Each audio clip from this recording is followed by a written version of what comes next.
अथ द्वितीयो अध्याय शिव पुराण का महात्म्य एवं परिचय।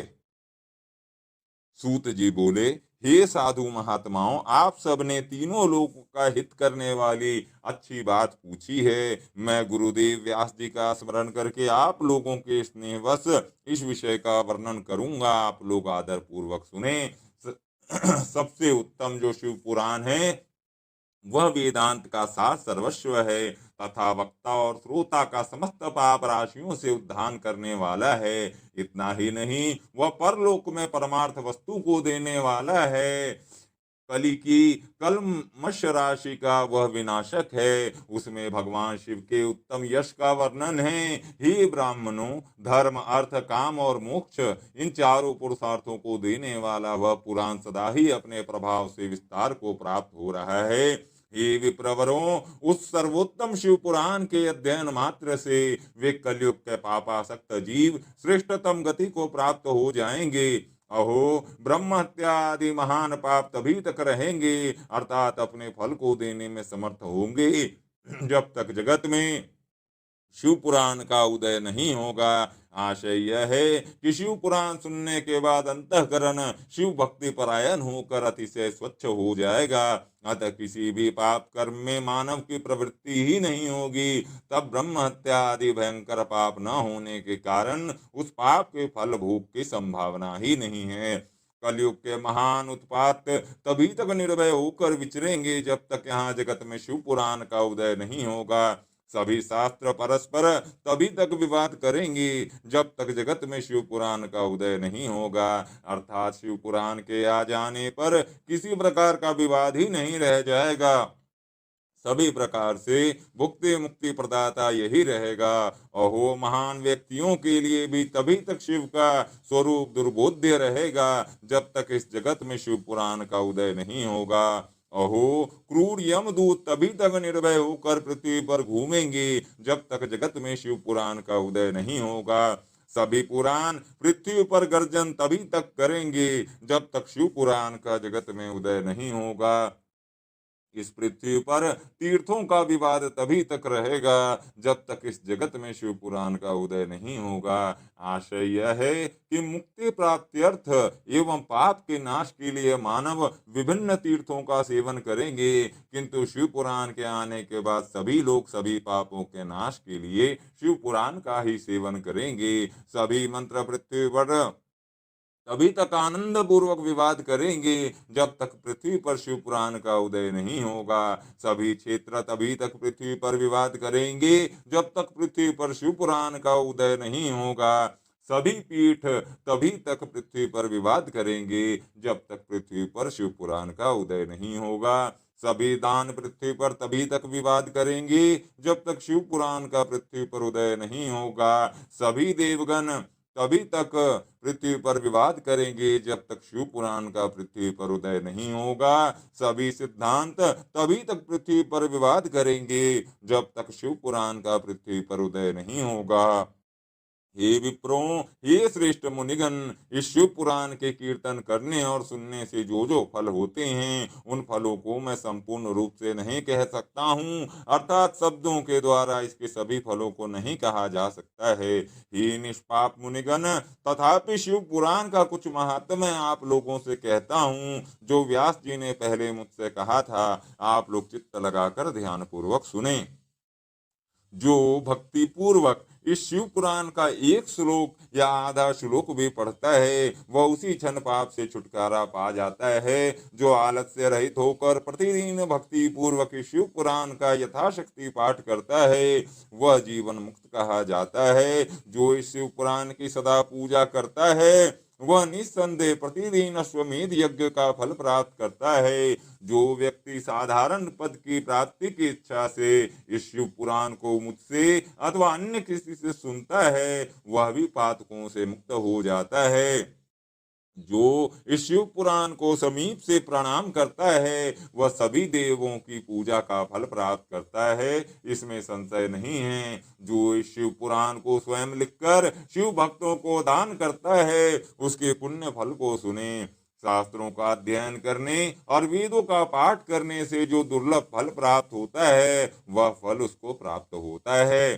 जो चतुर्दशी तिथि के दिन उपवास करके इस शिव पुराण का शिव भक्तों के समाज में पाठ करता है वह श्रेष्ठ पुरुष है। वह व्यक्ति शिव पुराण के प्रत्येक अक्षर की संख्या के अनुरूप गायत्री के पुरस्चरण का फल प्राप्त करता है और इस लोक में सभी अभिष्ट सुखों को भोग कर अंत में मोक्ष प्राप्त करता है। जो चतुर्दशी की रात में उपवास पूर्वक जागरण करके शिव पुराण का पाठ करता है या इसे सुनता है उसका पुण्य फल मैं कहता हूँ।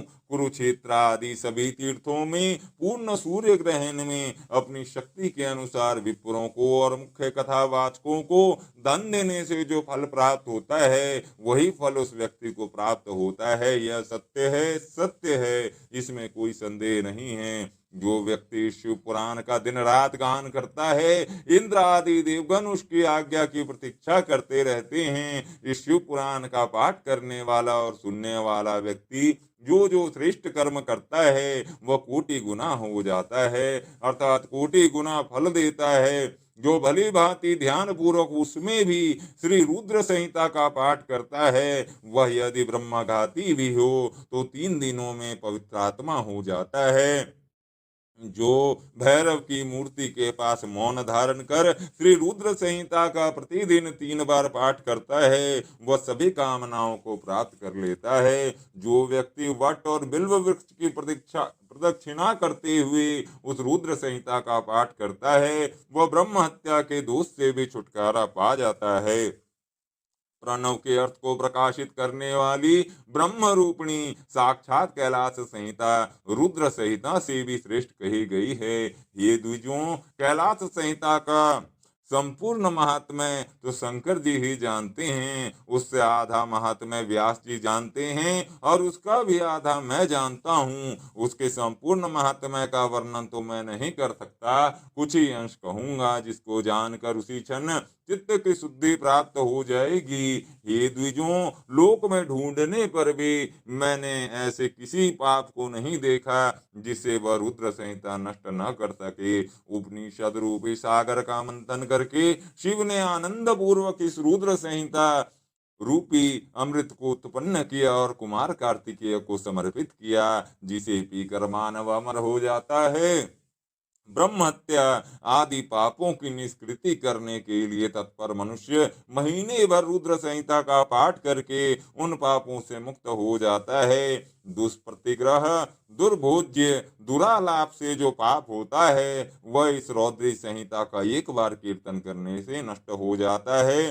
जो व्यक्ति शिवालय में अथवा बेल के वन में संहिता का पाठ करता है वह उससे जो फल प्राप्त करता है उसका वर्णन वाणी से नहीं किया जा सकता। जो व्यक्ति श्रद्धा पूर्वक इस संहिता का पाठ करते हुए श्राद्ध के समय ब्राह्मणों को भोजन कराता है उसके सभी पितर शंभु के परम पद को प्राप्त करते हैं। चतुर्दशी के दिन निराहार रहकर जो बेल के वृक्ष के नीचे इस संहिता का पाठ करता है वह साक्षात शिव होकर सभी देवों से पूजित होता है। उसमें अन्य संहिताएं सभी कामनाओं के फल को पूर्ण करने वाली है, किंतु लीला और विज्ञान से परिपूर्ण इन दोनों संहिताओं को विशिष्ट समझना चाहिए। इस शिव पुराण को वेद के तुल्य माना गया है। इस वेद कल्प पुराण का सबसे पहले भगवान शिव ने ही प्रणयन किया था। विद्येश्वर संहिता, रुद्र संहिता, विनायक संहिता, उमा संहिता, मात्र संहिता, एकादश रुद्र संहिता, कैलाश संहिता, सतरुद्र संहिता, कोटि रुद्र संहिता, सहस्त्र कोटि रुद्र संहिता, वायव्य संहिता तथा धर्म संहिता, इस प्रकार इस पुराण के 12 भेद हैं। ये 12 संहिताएं अत्यंत पुण्यमयी मानी गई हैं। ब्राह्मणों, अब मैं उनके श्लोकों की संख्या बता रहा हूँ, आप लोग वह सब आदर पूर्वक सुने। विद्येश्वर संहिता में 10,000 श्लोक हैं। रुद्र संहिता, विनायक संहिता, उमा संहिता और मात्र संहिता, इनमें से प्रत्येक में 8-8 हजार श्लोक हैं। हे ब्राह्मणों, एकादश रुद्र संहिता में 13,000, कैलाश संहिता में 6,000, सत्र रुद्र संहिता में 3,000, कोटि रुद्र संहिता में 9,000, सहस्त्र कोटि रुद्र संहिता में 11,000, वायव्य संहिता में 4,000 तथा धर्म संहिता में 12,000 श्लोक हैं। इस प्रकार संख्या के अनुसार मूल शिव पुराण की श्लोक संख्या 1,00,000 है, परंतु व्यास जी ने उसे 24,000 श्लोकों में संक्षिप्त कर दिया है। पुराणों के क्रम संख्या के विचार से इस शिव पुराण का स्थान चौथा है। इसमें 7 संहिताएं हैं। पूर्व काल में भगवान शिव ने श्लोक संख्या की दृष्टि से 100 करोड़ श्लोकों का एक ही पुराण ग्रंथ बनाया था। सृष्टि के आदि में निर्मित हुआ वह पुराण साहित्य अत्यंत विस्तृत था। तत्पश्चात द्वापर आदि युगों में द्वैपायन व्यास आदि महर्षियों ने जब पुराण का 18 भागों में विभाजन कर दिया, उस समय संपूर्ण पुराणों का संक्षिप्त स्वरूप केवल 4,00,000 श्लोकों का रह गया। श्लोक संख्या के अनुसार यह शिव पुराण 24,000 श्लोकों वाला कहा गया है।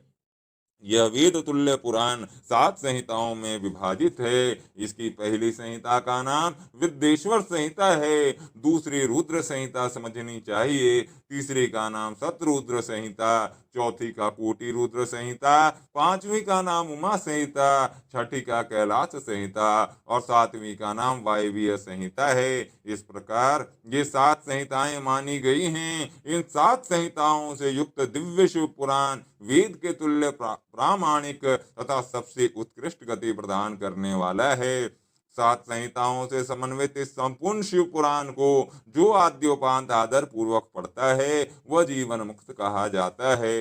वेद, स्मृति, पुराण, इतिहास तथा सैकड़ों आगम शिव पुराण की अल्प कला के समान भी नहीं है। यह निर्मल शिव पुराण भगवान शिव के द्वारा ही प्रतिपादित है। शैव शिरोमणि भगवान व्यास ने इसे संक्षेप कर संकलित किया है। यह संपन्न जीव समुदाय के लिए उपकारक, त्रिविध तापों का नाशक, तुलना रहित एवं सत्पुरुषों को कल्याण प्रदान करने वाला है। इसमें वेदांत विज्ञान में प्रधान तथा निष्कपट धर्म का प्रतिपादन किया गया है। यह पुराण ईर्ष्या रहित अंतःकरण वाले विद्वानों के लिए जानने की वस्तु है। इसमें श्रेष्ठ मंत्र समूहों का संकलन है और यह धर्म, अर्थ तथा काम से समन्वित है, अर्थात स्त्री वर्ग की प्राप्ति के साधन का भी इसमें वर्णन है। यह उत्तम शिव पुराण समस्त पुराणों में श्रेष्ठ है। वेद वेदांत में वेद्य रूप से विलसित परम वस्तु परमात्मा का इसमें गान किया गया है। जो बड़े आदर से इसे पढ़ता और सुनता है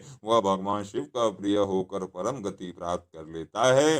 श्री शिव पुराण के अंतर्गत प्रथम विद्येश्वर संहिता में मुनि प्रश्नोत्तर वर्णन नामक दूसरा अध्याय।